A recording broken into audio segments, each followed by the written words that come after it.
या क्या होता है कि सत्संग के अंदर किसी सेवादार के ऊपर, या जिसके बारे में कहते हैं कि ये बड़ा कमाई वाला अच्छा है, हमको आंख ही नहीं परखने की, इसलिए हम गलती खा जाते हैं। उसके तरफ से धोखा मिल जाता है व्यापार में, व्यवहार में, किसी तरीके से। वो कहता है जी कुछ नहीं है। जब ऐसे ऐसे आदमी पाखंडी हैं तो फिर बाकी हम किसका विश्वास करें, और वो भजन छोड़ देते हैं। भजन कैसे छूटता है, उसकी शुरुआत सत्संग से होती है। मैंने ऐसे ऐसे प्रेमी आदमी देखे हैं जो सत्संग में आधा घंटा घंटा पहले आते, बेचैन होते हैं, जैसे मछली पानी के बगैर होती है। साल 2 साल के बाद देखो उनकी शक्ल नजर नहीं आती है। पता करने से पता लगता है या तो रिश्वत लेनी शुरू कर दी, या कोई ऐसा उल्टा मन में ख्याल पैदा हो गया, सत्संग में आने को जी नहीं करता है। कितने लोग कहते हैं, कहते हैं जी नहीं, कहते हैं ये लोग क्या भजन करेंगे जो सत्संग में नहीं आ सकते। सो इसलिए पहले उनका सत्संग छूटता है, सेवा छूटती है, दर्शन छूटता है, भजन तो छूट जाता है। फिर कुछ ऐसे लोग हैं जो नाम लेते हैं, लेकिन नाम लेकर के उसको अलमारी में रख देते हैं। कहते हैं ये कोई फैंसी आर्टिकल है, कहते हैं इसके अंदर सुख है, अब किसी वक्त देखेंगे, अभी तो जवानी है, धंधे बहुत हैं, कामकाज बहुत है, कई जगहों का महंत है, कई पंचायतों का प्रेसिडेंट है। ये जो कबीर साहब कहते हैं मुखबरी है, महंतपना है, ये इसका और नाम के कमाई का कोई मेल नहीं है। कहता है किसी वक्त देखेंगे। ऐसे लोग तो भजन करते ही नहीं। वो क्या करते हैं, जितने कर्म कांड हैं, व्रत है, श्राद्ध है, बल्कि अपने गुरु से नाम लेकर के और साधुओं की भी संगत करते हैं। पूरा महात्मा मिलता है, उसके बाद भी जहां मिलता है वहां चले जाते हैं, समझ ही नहीं है। और फिर कुछ ऐसे भी लोग होते हैं जो असूलों को छोड़ देते हैं, बुरी संगत मिल जाती है। ये संगत पता नहीं क्या कर देती है, देवता को दैत्य बना देती है। ये संगत बहुत बड़े बड़े काम कर लेती है, उठा लेती है और गिरा लेती है, देवता बना देती है, चिकना चूर कर देती है। ऐसी संगत मिलती है, असूल छोड़ देते हैं, शराब पीते, मांस खाते, 1000 में एक, 10,000 में एक। अब इन सब को ये महात्मा कहते हैं कि तुम फिर नाम जपना शुरू करो, सब कुछ ठीक हो जाएगा, नाम को मत छोड़ो। इस इतवार को आया था, डुबकियां खा रहे हो, सागर है माया को, फिर लकड़ी को क्यों छोड़ते हो? लकड़ी को छोड़ोगे तो डुबकी खाओगे। खालिस जी महात्मा इसलिए सबको समझाते हुए कहते हैं, जो जिस भी कैटेगरी के अंदर आता है और नाम की कमाई जिसने छोड़ दी है, वापस सत्संग में आना शुरू करो, सेवा करो, थोड़ा थोड़ा करो, थोड़ा थोड़ा करो, और कोई वक्त आएगा, स्वाद आएगा, क्योंकि नाम में ही स्वाद है। ये संतों की ट्राइड एक्सपेरिमेंट है। इसलिए बड़े प्रेम सहित हमको चोट मार रहे हैं कि वापस सत्संग में आना शुरू करो, नाम की कमाई करना शुरू करो। नाम जपन क्यों छोड़ दिया, नाम जपन क्यों छोड़ दिया, क्रोधन छोड़ा, झूठन छोड़ा, सत्य वचन क्यों छोड़ दिया। एक एक शिक्षा हमको उठाना चाहती है। महात्मा बड़े ऊंचे धाम में जाते हैं। राजा का बेटा हो, गोद में जिसने ले लिया है, उसकी एक ही हार्दिक तमन्ना होती है कि ये सिंहासन के ऊपर बैठने के लायक बने। ये कामना होती है, ये आशा होती है, ये तमन्ना होती है गुरु की। जब किसी बहन भाई को उसका इतिहास पिछला कैसा भी धुंधला हो, ये आशा गुरु की होती है कि अब बने, अब उठे। कहते हैं, ऐ सत्संगी मेरी बात सुन तो सही, तेरे को गुरु मिल गया है भाई, तेरे को नाम मिल गया है, तू होश कर, तू संसारियों के तरह काम क्रोध लोभ मोह अहंकार के अंदर ऐसे बहता जाता है जैसे एक तिनका पानी के अंदर बहता है।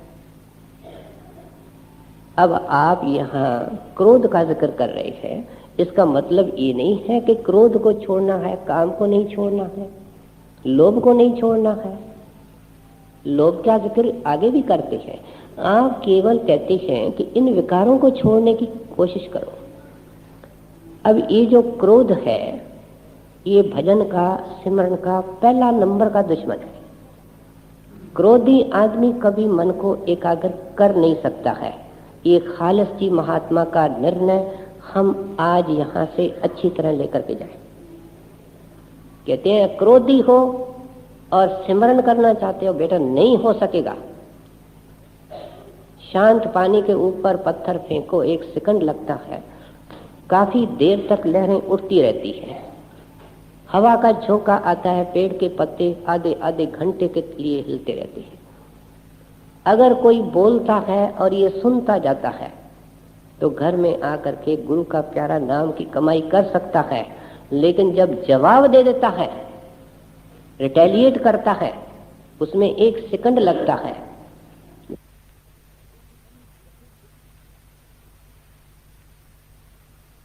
कितने गंभीर नतीजे हैं, अगर गंभीर नतीजे हैं, कितने गंभीर नतीजे।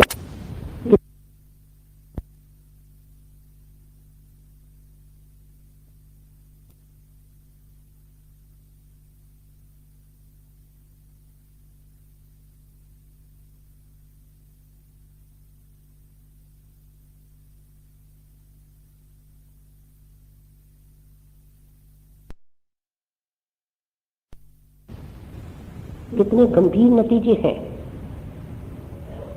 अगर सत्संगी ये कहता है कि इसने ये किया है और मैं बदला लूंगा, पता नहीं वो कहां कहां जाएगा, सत्संगी भी उसके पीछे जाएगा। संत कहते हैं कभी सपने के अंदर ये ख्याल नहीं आना चाहिए, पता नहीं वो कहां जाएगा, तू कहां जाने वाला है, तू सोच क्या रहा है। उस वक्त बुला दे। दुनिया कहती है डरकोप है, भाग गया, हार गया, चला गया। लेकिन कबीर साहब क्या कहते हैं, हार चले सो संत है।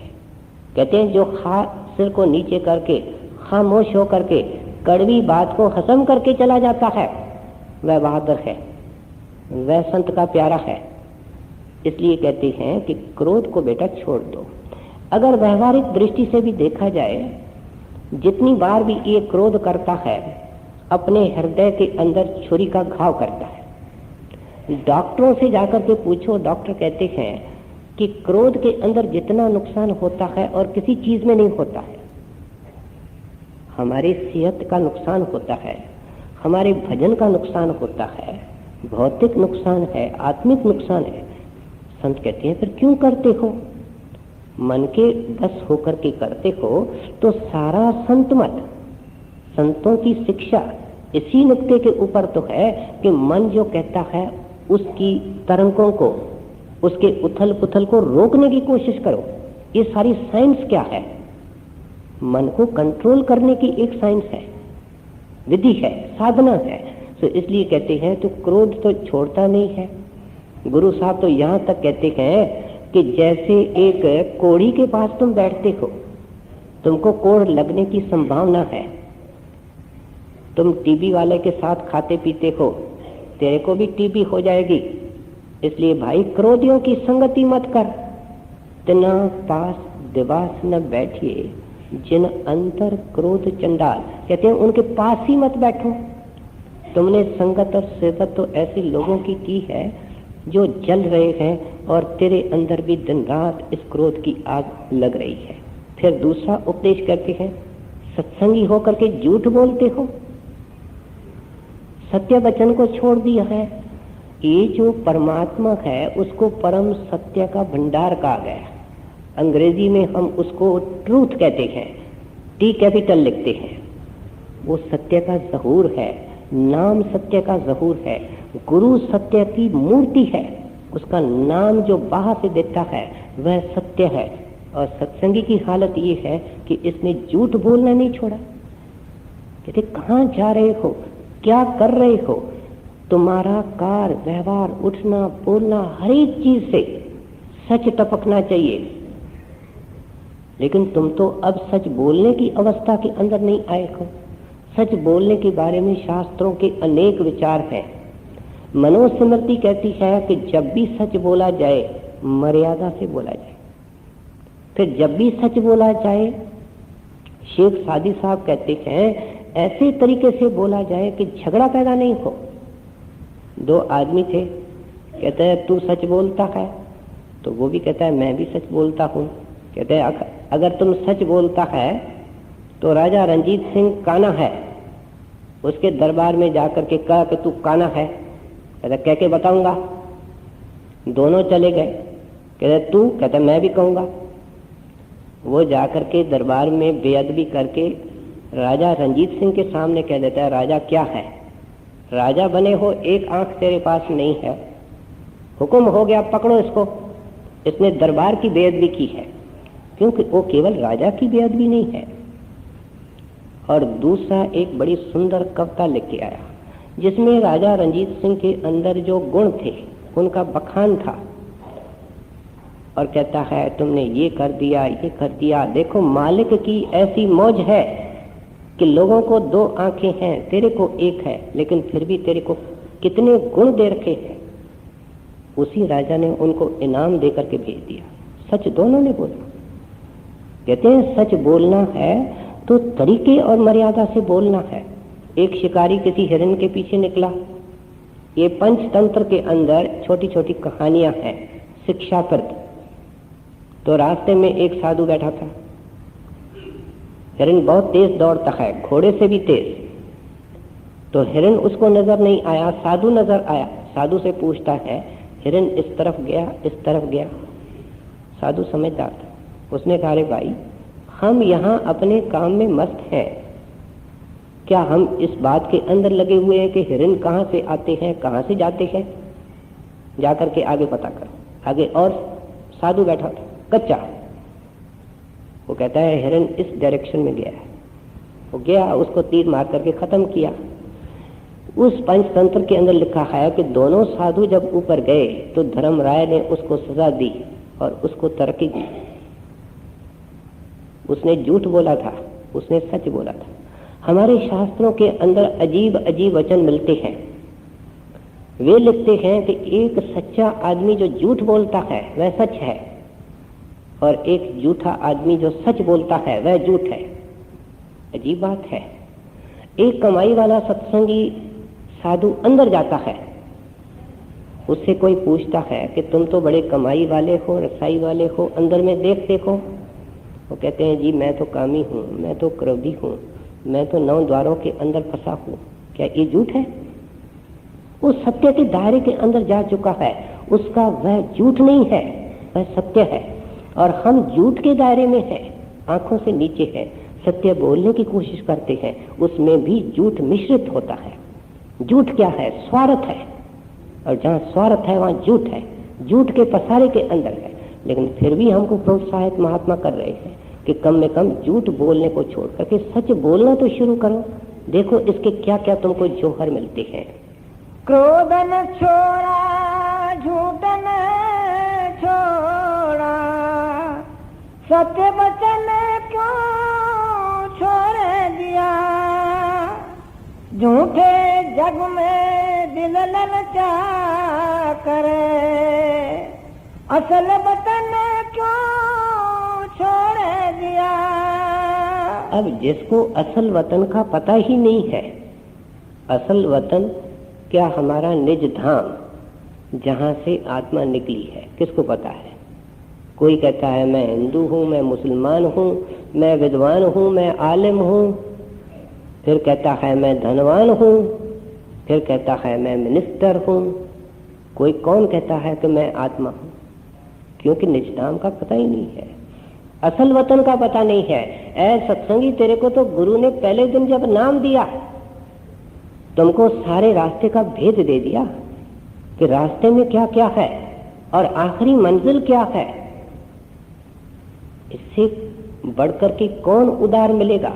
गुरु महा उदार होता है कि एक कामी क्रोधी जीव को पहले दिन पूरे खजाने की परिचय देता है कि ये खजाना तेरे अंदर है, इसके अंदर नहीं रुकना, निज धाम में जाना, वह तेरी मंजिल है। कहते हैं मंजिल तेरे सामने रख दी और मंजिल का रास्ता बता दिया और मददगार दम दम में तेरे साथ है, और फिर भी क्या है, झूठे जग में दिल ललचा कर, ये माया का धोखा, उसके अंदर तुम फंसे हुए हो। बाइबल के अंदर क्राइस्ट हमको चोट मारता है, संतों की वाणी के अंदर तीर है, अनुरागी को घायल कर देते हैं। आप लिखते हैं द वर्ल्ड इज डिसीटफुल, जो कुछ तेरे को नजर आता है ये सब एक विशाल धोखा है।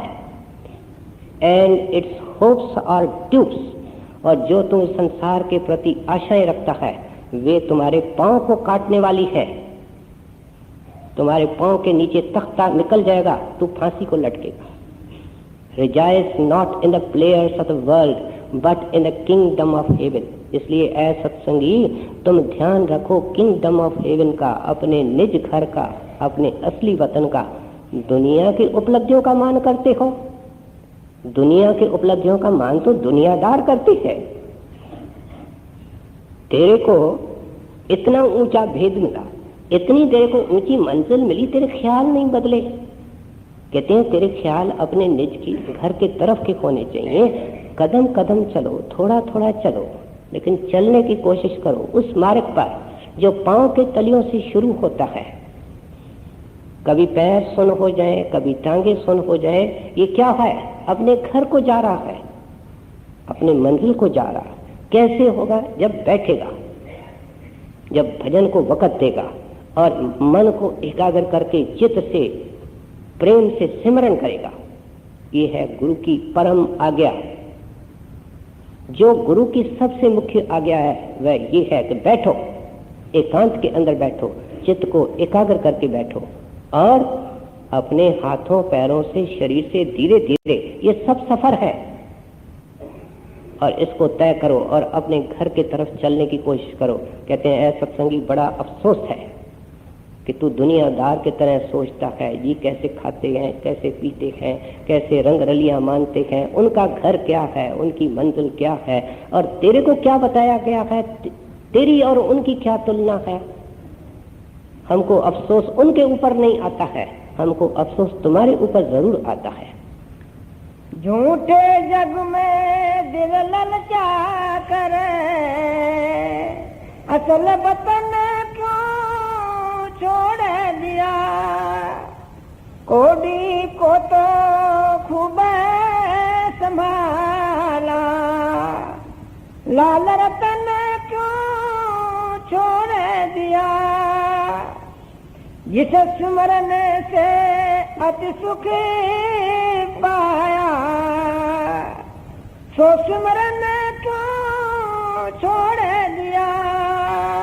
अब सत्संगी के अंदर आमतौर पे ये कमजोरी है कि मन परमार्थ के अंदर सब बातें शायद पसंद कर लेवे, सत्संग में जाना भी पसंद कर लेगा, सेवा भी कर लेगा, लेकिन ये भजन करना पसंद नहीं करता है।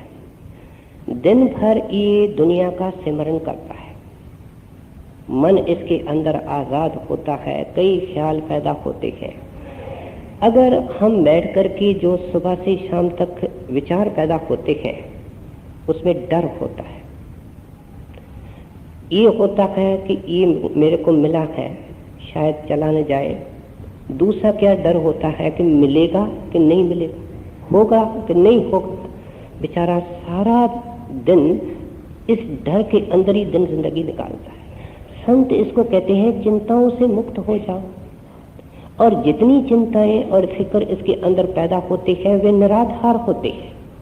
जो दुनिया के अंदर मनोवैज्ञानिक होते हैं, साइकोलॉजिस्ट होते हैं, उनकी पुस्तकों को पढ़ के देखो कि जितनी चिंताएं आम इंसान के मन के अंदर भी पैदा होती हैं, 99 तो निराधार होती है। मन केवल फिजूल पैदा करता है। जब मन एकाग्र होता है तो इसको शांति मिलती है। इसलिए कहते हैं जिस सिमरन से सुख पावे, तुमको सुख मिलना है सिमरन से, उसको तो तुमने छोड़ दिया है। बाहर से एक मिसाल लें कि एक छुट्टी का दिन है, आप बिल्कुल फ्री हैं, खाने पीने का इंतजाम नौकर के हवाले है, आपके पत्नी के हवाले है, आप टोटली फ्री हैं। और कोई आता है, कोई जाता है, कभी रेडियो सुनते हैं, कभी कुछ करते हैं, कभी कहीं जाते हैं। सारा दिन आपके लिए नीरस होता है, लेकिन जिस काम के अंदर आपकी रुचि होती है, मानो वो नॉवेल है, लिखना है और कोई चीज है, जब उसको घंटा तो घंटा सब काम छोड़ करके टोटल कंसंट्रेशन से, मन की एकाग्रता से उसको करते हो, 24 घंटे के अंदर वो घंटा 2 घंटा अच्छे में अच्छा होता है। क्यों? कि उसमें चिंता बिल्कुल नहीं आती, टोटली मन उसके अंदर एब्सॉर्ब्ड होता है, मैव होता है। तो सिमरन की जब ऊंची अवस्था चली जाती है, विचार करें क्या होगा, चिंता के लिए दरवाजा ही बंद हो जाता है। सिमरन क्या है कि ऐसा दरवाजा बंद करके रखो कि मन में कोई खुनावन पैदा नहीं हो, कोई चिंता पैदा नहीं हो। खालिस जी महात्मा कहते हैं बड़ा अफसोस है, तुमको पता मिला है कि सांसों को कैसे रतन बनाया जाए, तो दम दम में कांच और कोयला बना रहा है। तुमको इतना बड़ा जोहरी मिला है जिसने पूरी टेक्निक सिखा दी है, और फिर भी तुम कांच का व्यापार कर रहे हो। एक एक कड़ी के अंदर चोट मार करके हमको जगाने की कोशिश करते हैं। सत्संगी कदर करो, समझो तेरे को क्या मिला है, क्या मिलने वाला है। जिस सिमरन से अति सुख पाया, सो सिमरन क्यों छोड़ दिया। खालस एक भगवान भरोसे, तन मन धन क्यों न छोड़ दिया। मन को आमतौर पे बेईमान कहा गया है, और स्वामी जी महाराज एक और विशेषण जोड़ देते हैं अपने वाणी में, बड़ का बेईमान, अव्वल नंबर का बेईमान। किसको कहा है? मन को।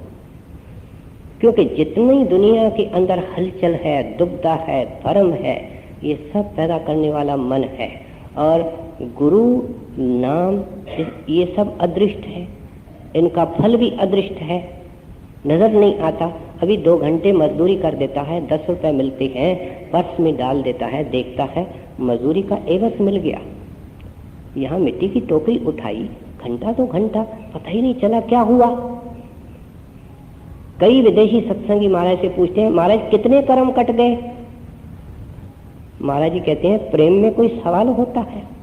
एक माई दूध बेचा करती थी, कई दरवाजों में जाती थी, दूध देती थी, पैसे लेती थी, आखिर में एक दरवाजे पर आती, आदमी आता, उसके बर्तन के अंदर सारा दूध डाल देती। कभी वो पैसा देता, कभी जेब में हाथ डाल करके जो उसके जेब में होता वो दे देता। किसी ने पूछा ये क्या? कहते हैं वहां व्यवहार है और यहाँ प्रेम है। व्यवहार और प्रेम में बड़ा फर्क होता है। तो इसलिए कहते हैं कि अगर तुम ये व्यवहार बैठ करके करोगे, कितना बैठा क्या हुआ, सेवा की क्या हुआ, प्रेम नहीं है। प्रेम में कोई हिसाब किताब नहीं होता है। प्रेमी की खुशी केवल प्रीतम के आज्ञा पालने के अंदर होती है, सारी उसकी खुशी इसके अंदर होती है। तो इसलिए कहते हैं भगवंत के भरोसे तुम संसार के काम उसके हवाले करके नाम मात्र अपने आप को एजेंट मानो, कारदार मानो, अपने आप को बीच से निकालो। जब अपने आप को बीच से निकालोगे, ऑटोमेटिकली नाम पर भरोसा, गुरु पर भरोसा आ जाएगा। एक ब्राह्मण अपने पत्नी के साथ जंगल से जा रहा था, तो ठगों ने देखा इनके पास तो बड़े जेवर माल असबाब है। वो इनके साथ हो गए कि भाई कहाँ जा रहे हो? कि अमुक गांव में जा रहे हैं। कहते हैं हम भी वहां ही जा रहे हैं। ब्राह्मण को शक हो गया, कहता है भाई हम आपके संग नहीं चलते। उन्होंने भगवान का नाम बीच में रखा कि भगवान का हम नाम रखते हैं, विश्वास रखो, भरोसा रखो, हम आपके साथी हैं। उनके साथ चल पड़े। पत्नी ने कहा जब भगवान का नाम रखा है तो आप चिंता मत करो।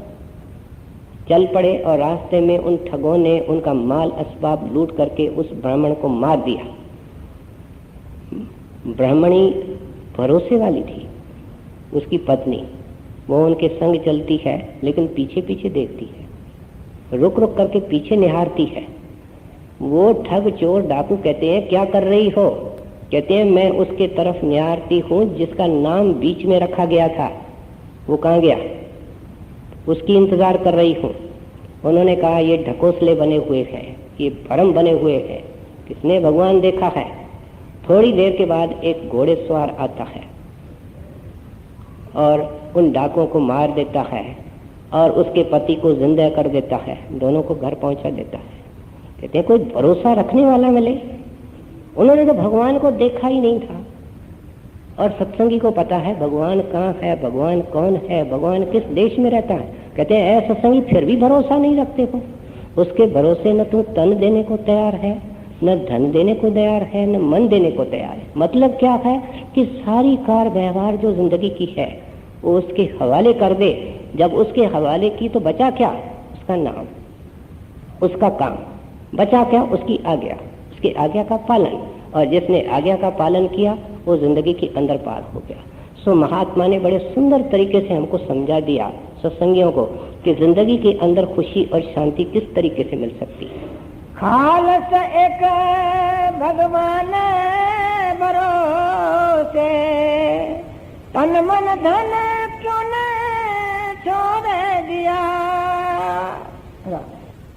हुए मंगता दूर तेरी दर के, हुए मंग गुरु मिलावे दूर से, हम आए हैं अब दूर से, गुरु मिलावे दूर से, हम आए हैं अब दूर से, गुरु के दर्शन करने हम आए हैं अब दूर से।